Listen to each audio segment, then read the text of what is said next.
Merry Christmas and welcome to the final day of my 25 days of Christmas.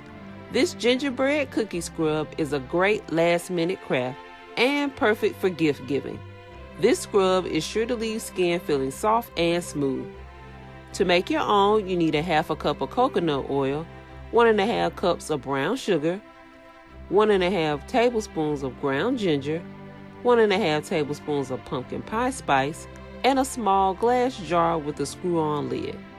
You can also make an adhesive label to add to the top. I made mine in Photoshop and cut it out. Mix all of the ingredients in a bowl until combined.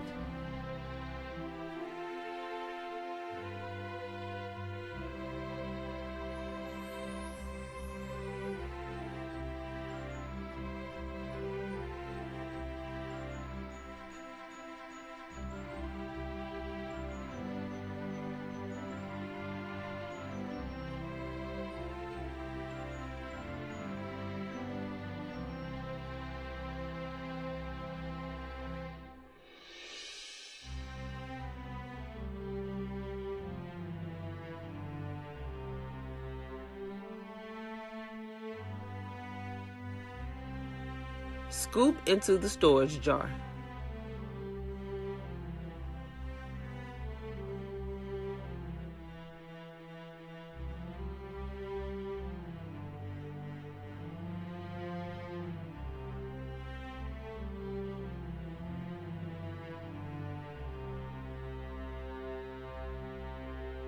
Seal the jar and add the tag.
Thanks for watching and make sure to like and subscribe.